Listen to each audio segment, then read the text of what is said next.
But things also now changing a little. There is a Florida, good example, and Dr. Joseph Ladapo said that nobody will decide for your health.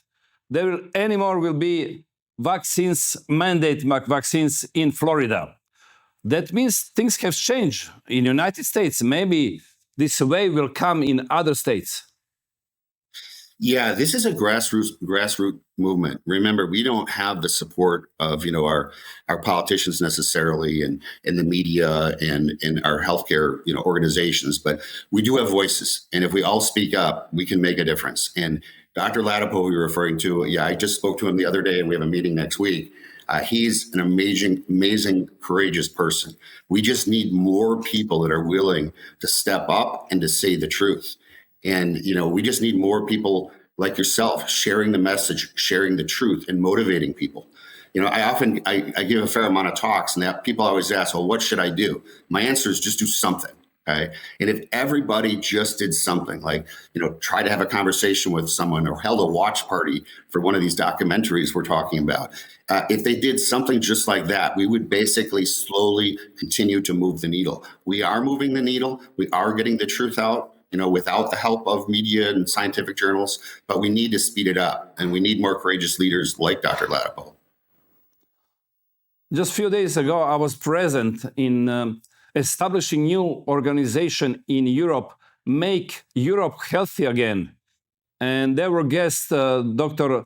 Asim Malhotra and Robert Malone, and they spoke about this, what we're talking about this today, and they were all around Europe, physicians, and not only physicians, there is also lawyers. Organization is much wider than just medicine. And they are talking about same things in Europe, that we try to change something, because my experience is that I became journalist just because I saw how much journalism is corrupt and how they are lying and making promotions, not really sharing information. Robert Malone said that it's very important for vaccines to be safe and effective because we're giving to the healthy people.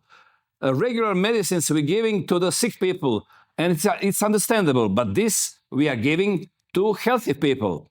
What is your stand about this?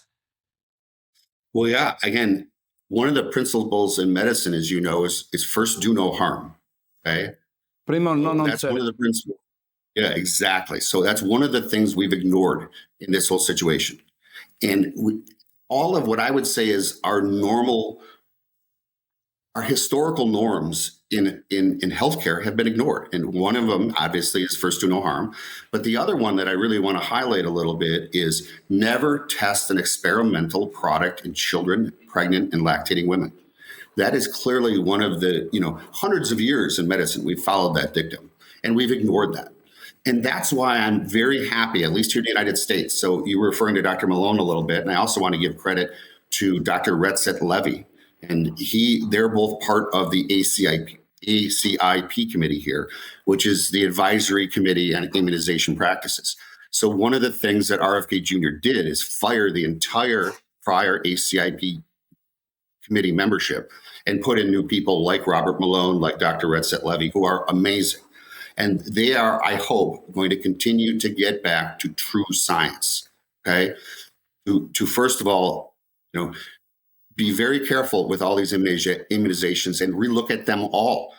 What does it hurt? And again, I don't want to get too much into autism and that concern, but what does it hurt if there's a concern or question about a vaccine and something like autism? What does it hurt to protect our children just to take another look? What does it hurt to do another couple of studies? It doesn't. This is too important. Like you said, we are giving medicines, and again, an intervention like a vaccine. We are giving these shots to people that are healthy. We don't want to hurt them. It's okay to re-examine science. Science is rarely ever black and white. Science is what I call dynamic, meaning it changes over time. You find evidence that can change it or modify a conclusion. And that's okay. And that's where I hope like the new ACIP committee really takes it and starts re-examining everything that we necessarily, we might have thought it was fine.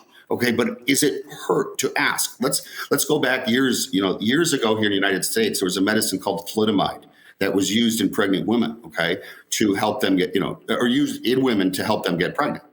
Well, unfortunately, what we didn't know is that generations down the road, children were born without arms, okay? And it only took years of re-examining things to realize that thalidomide was a horrible drug. And again, we have to be open to science and open to what science shows us. I think early on in the pandemic, there were a lot of people like Fauci and Peter Marks that really wanted to be what I call as godlike, wanted to be the savior, and they were so predetermined with the conclusion that the vaccines were the end of the pandemic. They were so predetermined that they were safe and effective that anytime any information came in front of them, they were blinded from seeing truth. And they'd rather double down and say that anybody that questions them is anti-science and is crazy, rather than just admit their own humility